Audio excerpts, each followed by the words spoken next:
I never thought cancer would be easier to survive than betrayal. The moment the doctor said, "Brian, you have lymphoma," my whole body went numb. But even then, I wasn't afraid. I had Eva, my fiancée, my world. We were 2 months away from our wedding, and I believed with her beside me, I could fight anything. When I told her, her hands trembled, but her voice stayed steady. "We'll fight this together," she whispered. And for a while, she did. She attended every chemo session, wiped my sweat, whispered words of comfort. Her smile made the pain bearable. Even when my hair started falling and my skin turned pale, she'd gently stroke my head and say, "You're still the most handsome man I know." But then, slowly, she started disappearing. The excuses came first. "Work's been rough, Brian. I'm exhausted tonight, I'll come tomorrow." Then the visits stopped altogether. The texts grew cold. The calls ended quickly. I tried to understand. Maybe watching me suffer was too hard for her. Maybe she was overwhelmed. I clung to hope like a man drowning clings to air. In my weakest moment, when the chemo drained every ounce of strength from me, my brother Steve started showing up, always smiling, always supportive. "Don't worry, little bro, I'm here for you." I thanked him. I thought I was lucky to have such a brother. Until one night when Stacy, Eva's best friend, came to my hospital room, eyes filled with guilt and hesitation. She struggled to meet my gaze. "Brian, there's something you need to know. Eva, she's moved in with Steve." For a moment, I couldn't even breathe. My vision blurred. "What are you saying?" My voice cracked. "I'm sorry, Brian. It's been going on for a while." My heart shattered. The woman I loved, the brother I trusted, both betraying me while I was clinging to life. I lay there in that hospital bed, drained and broken. But one thing was suddenly very clear to me. Cancer wasn't my real battle. They were. Before cancer entered my life, everything felt perfect. I was the kind of man people described as lucky. At 28, I was steadily rising in my career as a project manager at a multinational firm. I had a stable income, a supportive family, and above all, Eva was my world. We met in college, fell in love young, and grew together through every phase of life. She wasn't just my girlfriend, she was my partner in every sense. We shared dreams, struggles, late-night talks about the future. She understood me better than anyone. We always said we were each other's home. I still remember the night I proposed. It was on the rooftop of the hotel where we had our first date. I set up candles, roses, the whole romantic cliché. I was nervous, but her smile lit up the entire city skyline when she said yes. We hugged for what felt like forever, as if the entire world melted away in that moment. From that night on, I truly believed nothing could separate us. Everyone around us admired our relationship.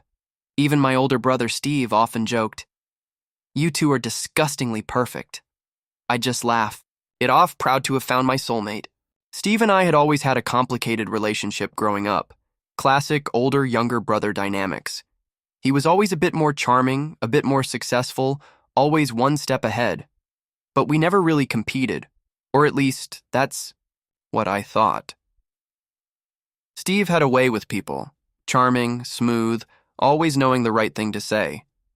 He worked in real estate and was incredibly successful. My parents adored him, I respected him, and I genuinely believed he was happy for me and Eva. After our engagement, Eva and Steve interacted more at family gatherings, naturally. He often teased us about wedding preparations, always throwing little jokes about how lucky I was to have found someone like Eva. She'd laugh politely, sometimes blushing, but I never thought much of it. Why would I? He was my brother. Life was on track. We bought a beautiful condo together, picked out furniture piece by piece, discussing how our future children would grow up there. Eva was meticulous. She made sure every corner reflected both of our personalities. She even made a scrapbook documenting our relationship, Photos, movie tickets, little love notes. Every time I looked through it, I was reminded of how deep our bond was. When I was diagnosed, my first thought wasn't fear for myself, but guilt for what Eva would have to endure. I couldn't imagine putting her through hospital visits, watching me weaken, carrying the emotional burden of seeing her future husband struggle to survive. I told her gently one evening after dinner. I could see the shock in her eyes, but she quickly reached for my hand and whispered, "Brian, don't you dare think I'm going anywhere. We're in this together." For the first few months, she was my anchor. She arranged my appointments, made charts of my medication schedule, attended every doctor's consultation. She made homemade soups, researched alternative diets, read articles about survivors to give me hope. Every time I grew weak, she whispered in my ear, "You're strong, Brian. We'll beat this." Her strength was the only thing keeping me going.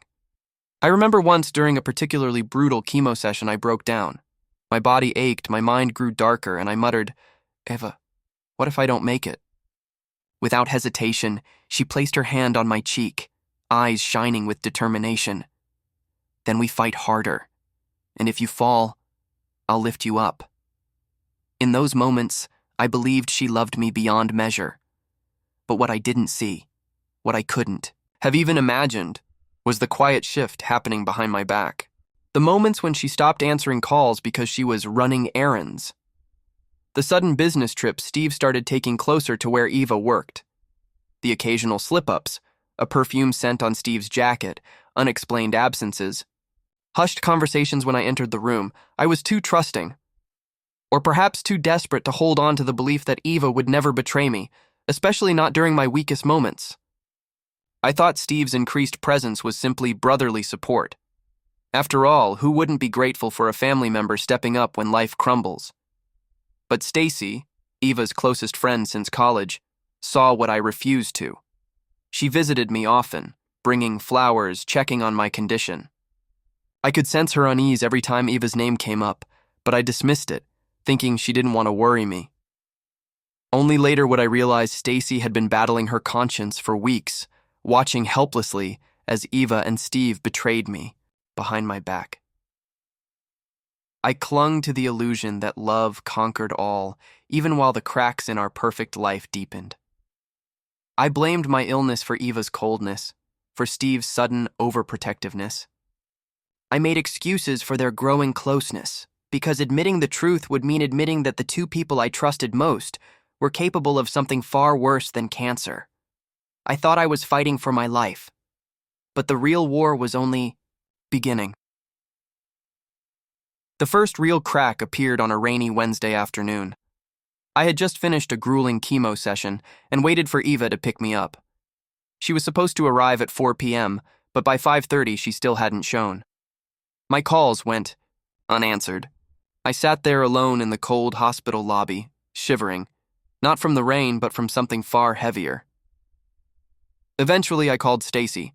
Without hesitation, she dropped everything and rushed over to get me. When I got into her car, she glanced at me nervously, opening her mouth several times before finally speaking. "Brian, are you sure everything's okay with Eva?" Her question caught me off guard. "Of course," I replied, forcing a weak smile. "She's just been overwhelmed lately." Stacy gripped the steering wheel tighter but didn't say anything else. The silence was heavier than any words.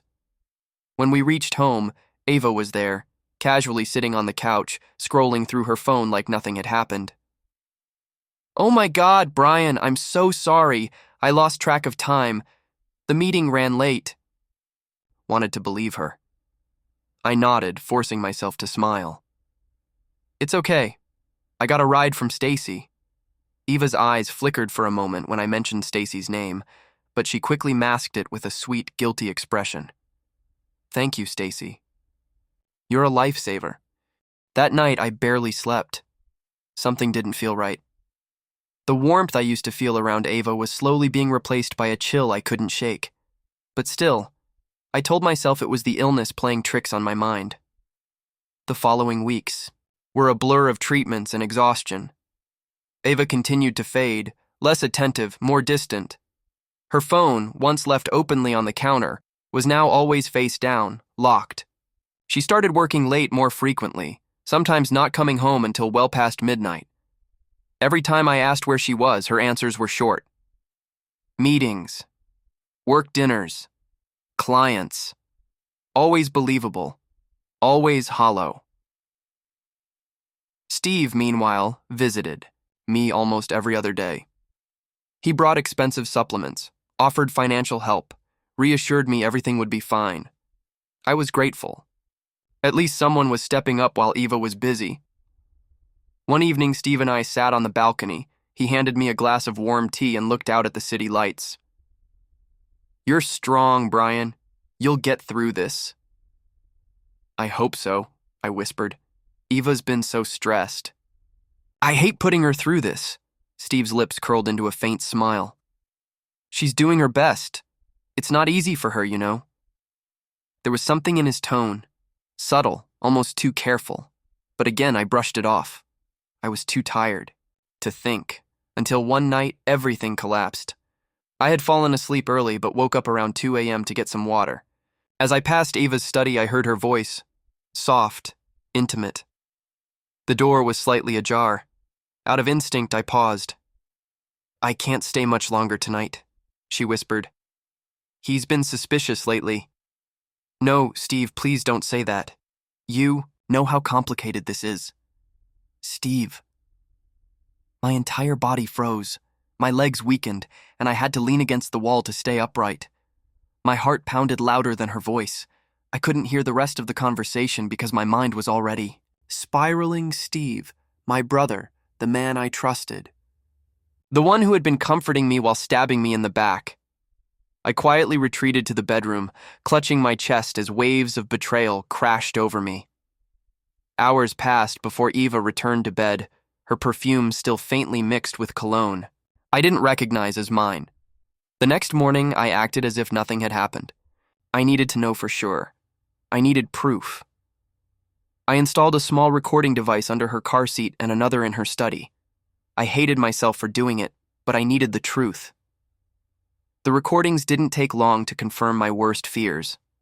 For weeks, Eva and Steve had been seeing each other behind my back, whispered promises, secret hotel rooms, plans for a future I was no longer part of. The woman who once held my hand during chemo was sleeping with my brother while I was fighting to stay alive. I confronted Stacy first. She tried to hide her expression, but failed. Tears welled up as she looked at me. "I'm so sorry, Brian. I wanted to tell you, but I couldn't find the courage." "How long?" My voice was flat, empty. "Since shortly after your diagnosis," she whispered. The knife twisted deeper. I sat on the couch, numb. Stacy gently placed a hand on my shoulder. "Brian, they don't deserve you, but you deserve to know everything." At that moment, my pain shifted into something else, something colder, clearer. The cancer inside me wasn't killing me, but their betrayal was. After discovering the truth, every second felt like walking barefoot over shattered glass. My world, once so full of warmth and love, had turned into a hollow, frozen wasteland. I would sit alone for hours, replaying every moment with Eva in my head, wondering how many smiles were real and how many were lies. Every "I love you," she whispered, while holding my hand during chemotherapy, was now drenched in poison. I tried to sleep, but the images haunted me. Eva tangled in Steve's arms. My brother, my own blood, betraying me at the exact moment I needed him most. I wasn't angry at first. I was numb. The kind of numb that feels like you've died but your heart keeps beating just to torture you. Stacy continued to visit. She'd bring groceries, sit by my side, sometimes trying to distract me with meaningless conversation. But I could see the sadness behind her eyes. She knew what was eating me alive. One evening, as she handed me a cup of warm tea, she softly whispered, "You need to release it, Brian.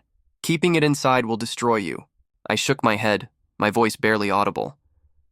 "If I let it out, Stacy, I might never be able to stop." Nights became my worst enemy. Alone in the darkness, I questioned everything. Did Eva ever love me? Was Steve waiting for my weakness to pounce? Had they planned this from the moment I got sick? The unanswered questions gnawed at me like hungry rats in my chest. I watched Eva grow bolder with each passing day. She no longer pretended. She stayed out late without explanation, returned home smelling like a man who wasn't me, casually mentioned Steve's name more often, as if daring me to react. Her audacity was louder than any confession, but I remained silent. Not because I was weak, but because I was waiting. Steve's arrogance also grew.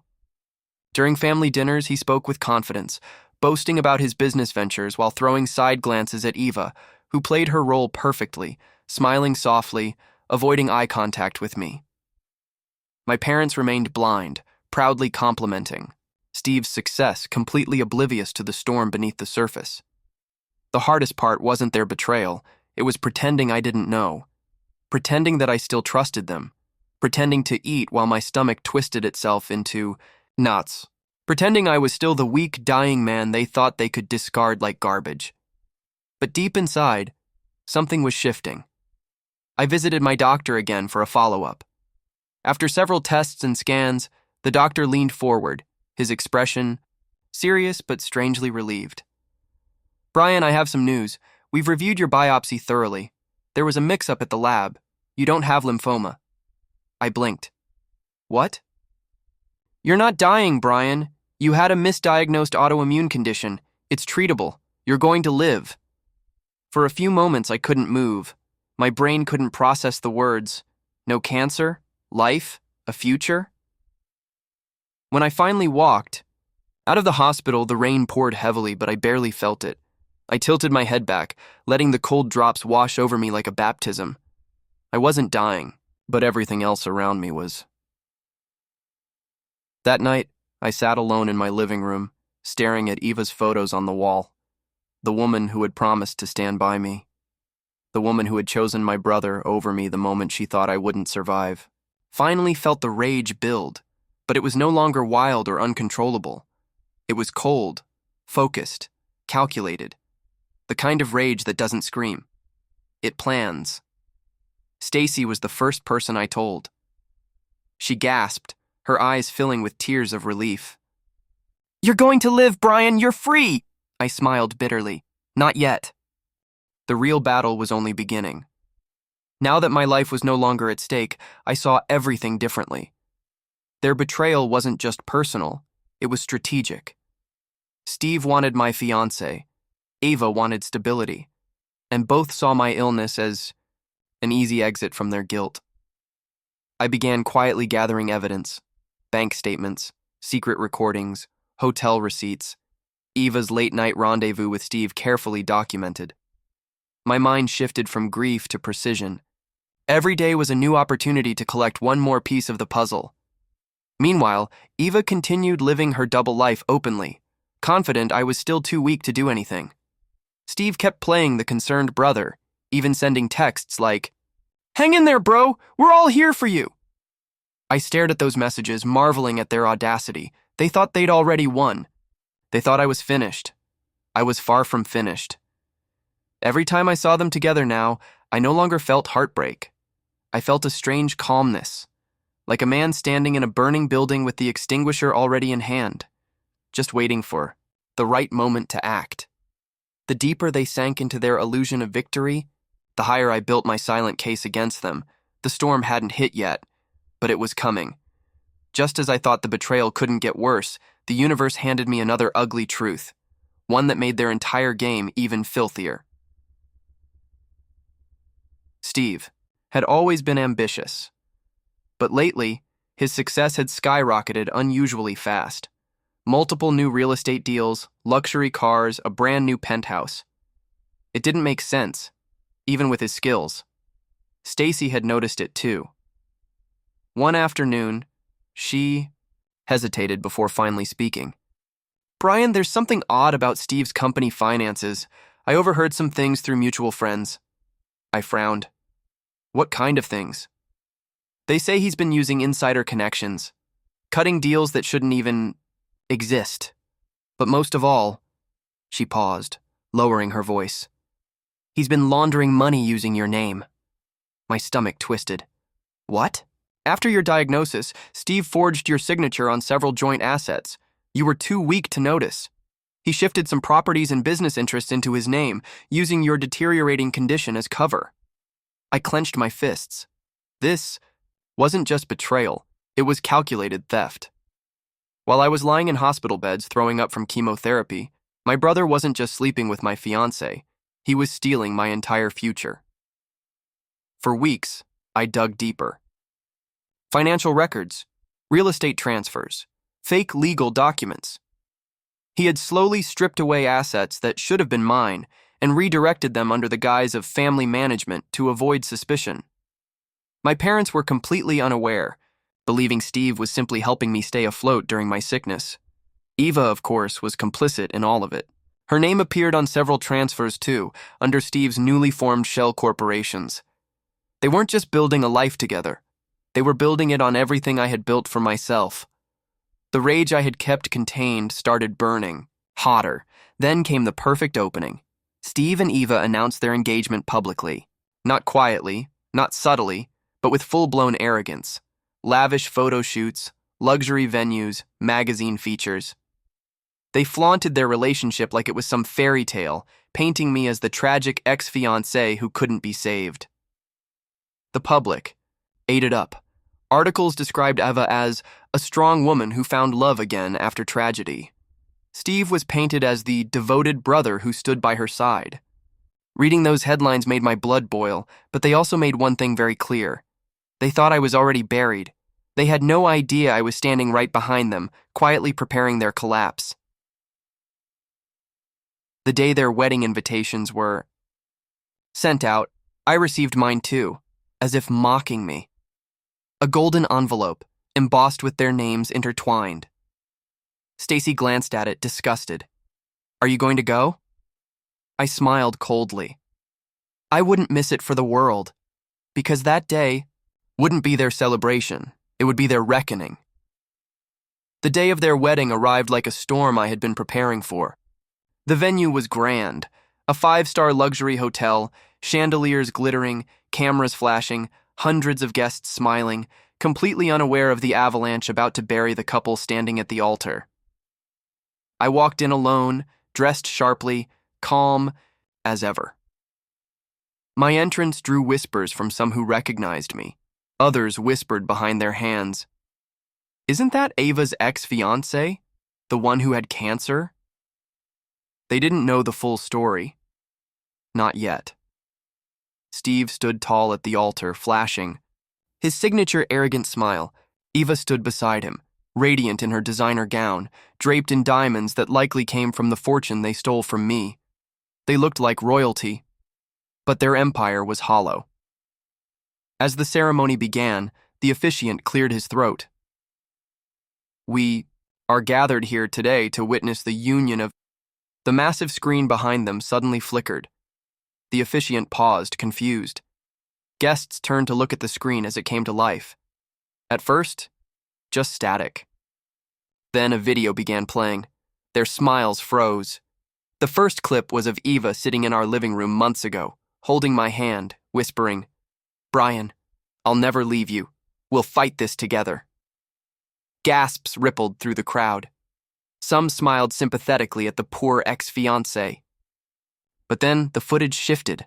Hidden recordings. Secret rendezvous. Eva's whispered calls to Steve. "He suspects nothing. You promised we'd be together." Steve's voice replied, "Once he's gone, everything will be ours."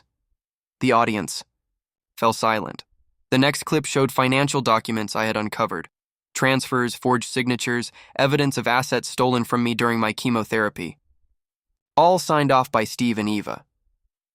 The final blow came when the screen displayed security footage from one of Steve's secret meetings, showing him laughing with an associate. My brother's practically dead. By the time he figures it out, if he figures it out, we'll own everything. The silence in the room was suffocating. Then came the gasps, the murmurs, the disgusted stares. Phones started recording. Some guests stood up and walked out in anger. Sponsors, business partners, and family members glared at Steve and Eva like they were vermin. Steve's confident posture crumbled. His face turned pale as he glanced around, searching for an escape. Eva's mascara began running as she panicked, gripping his arm like a lifeline. I finally stepped forward, my voice calm but cutting through the room like a knife. "Please, don't stop the ceremony on my account," I said. "After all, everyone should witness exactly who you both are before you make your vows." Steve stumbled forward, trying to salvage what little dignity he had left. "Brian, listen, this isn't what it looks like." I raised an eyebrow. "It isn't?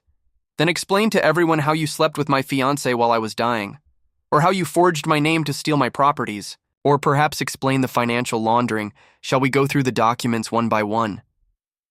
The murmurs grew louder, cameras zoomed in closer. Eva's tears were streaming freely now.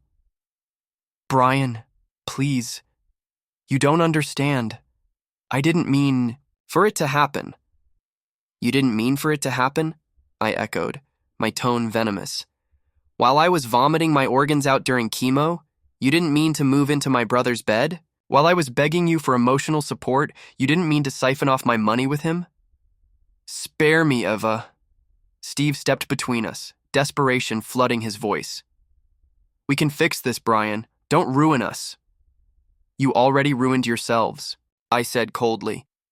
"I'm simply giving your audience front row seats to watch you fall."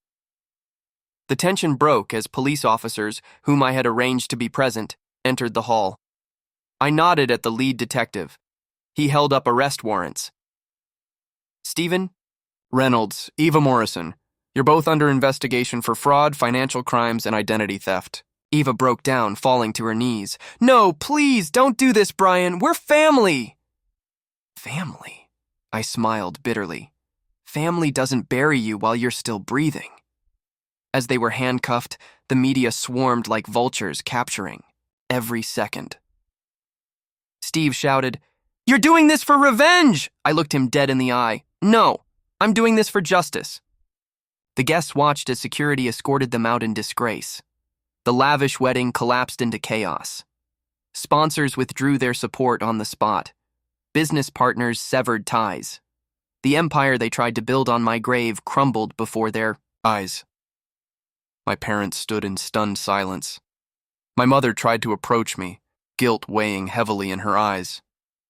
"Brian, we didn't know." "I know," I replied softly but firmly. "But now you do." As the dust settled, Stacy quietly walked up beside me.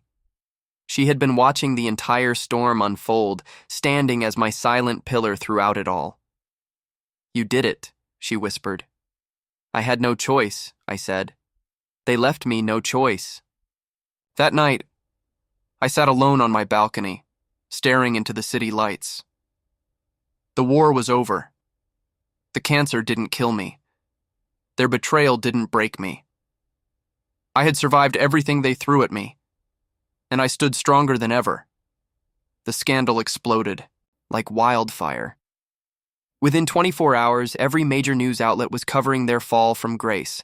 Headlines screamed across every platform: groom arrested on wedding day, betrayal of a brother, the shocking story behind the wedding scandal. From victim to hero, Brian Reynolds speaks out. Social media devoured the story. People who once whispered behind my back now rushed to my defense.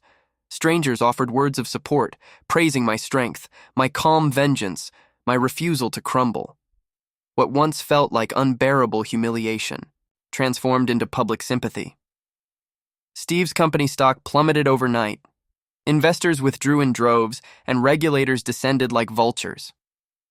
The authorities froze his accounts, seized his assets, and began an extensive investigation into his illegal dealings. Years of carefully built business collapsed like a house of cards. Eva's career was no different. The brands she once worked with cut ties immediately, issuing public statements distancing themselves from the scandal. Her influencer status evaporated. The same followers who once praised her beauty now cursed her name, calling her a homewrecker, a fraud, a gold digger. The Lavish penthouse, the designer clothes, the fame, gone within days. Both of them were left scrambling, desperate, humiliated. Meanwhile, I stood untouched. The properties they tried to steal were legally restored to my name after the court validated the forged documents. Every dollar they had stolen was returned with interest. My financial standing grew even stronger, bolstered by public sympathy and several unexpected business offers from those who admired how I handled the betrayal. But I didn't rush to capitalize on the attention. This wasn't about fame or money anymore. This was about peace. Stacy stayed by my side through it all. She never sought credit, never asked for anything. Quietly, loyally, she remained the one person who never wavered. Her support was genuine, never conditional, never tainted by personal gain. A few weeks after the court finalized the asset settlements, Stacy and I went for a quiet dinner. Sitting on the rooftop overlooking the city skyline, she softly said, "It's finally over, Brian." I looked at her, the woman who had stood in the storm with me, and smiled. "No, it's finally beginning." From that moment forward, I decided to rebuild, not just financially, but emotionally. With Stacy, I started new business ventures, poured my energy into philanthropy, supported cancer foundations, and gave speeches about surviving both illness and betrayal. My story inspired many, not because of the scandal, but because I refused to let darkness consume me. But Eva and Steve's downfall wasn't complete yet. Their trial was set months later. The courtroom was packed. Press, reporters, curious strangers eager to watch their next humiliation. Steve's face had aged years under the pressure. His confident smile was gone, replaced by a hollow shell of a man. Eva sat next to him, thinner, pale, trying to avoid the flashing cameras. They were both sentenced. Steve faced several years in prison for financial crimes, identity theft, and fraud. Eva was sentenced for aiding in the embezzlement, receiving a shorter sentence but still losing everything. Their pleas for leniency fell on deaf ears. I didn't attend the trial. I didn't need to. My battle with them was over long before they entered that courtroom. Watching them squirm on the news was enough. One evening, months later, I received an unexpected call. It was from Eva. I stared at the phone for a long moment before answering. Her voice was soft, trembling. "Brian, I know I don't deserve anything, but I wanted to say, I'm sorry." I said nothing. I let her sit in the silence. "I don't expect you to forgive me. I ruined everything. Steve's gone. My life's destroyed. I wanted you to know that I regret it every single day." When I finally spoke, my voice was steady, calm. "Eva, you didn't ruin my life. You freed me. Because of you, I saw the truth. And because of you, I found peace." She began sobbing quietly. "I never stopped loving you." I smiled bitterly. "You never loved me, Eva. You loved comfort. You loved stability. But when I became weak, you chose convenience over loyalty. And now you're left with nothing." Before she could respond, I ended the call. I didn't need closure from her. I had already moved on. Months turned into years. My life flourished. Stacy and I eventually built a strong life together, grounded in honesty and mutual respect. She never pushed me to love her, never pressured me, simply waited. And when my heart was finally ready, I asked her to marry me. Quietly, intimately, with no cameras, no fanfare, we traveled often, built businesses together, and donated to cancer patients in need. Every time I walked past a hospital ward, I remembered the man who once thought he was dying alone. That man was gone now, replaced by someone stronger, wiser, unbreakable. As for Steve and Eva, their names became distant echoes, forgotten, scandals in a world that quickly moves on. Steve served his prison time, emerging to a world that no longer wanted him. Eva faded into obscurity, her name forever linked to betrayal. And me? I lived, not in spite of them, Not because of revenge, but because I chose to reclaim my life and write my own ending. In the end, cancer didn't destroy me. Betrayal didn't destroy me. They simply revealed who I truly was. And as I stood under the golden sunset on a private island with Stacy beside me, I finally understood, some storms don't come to break you, they come to clear your path.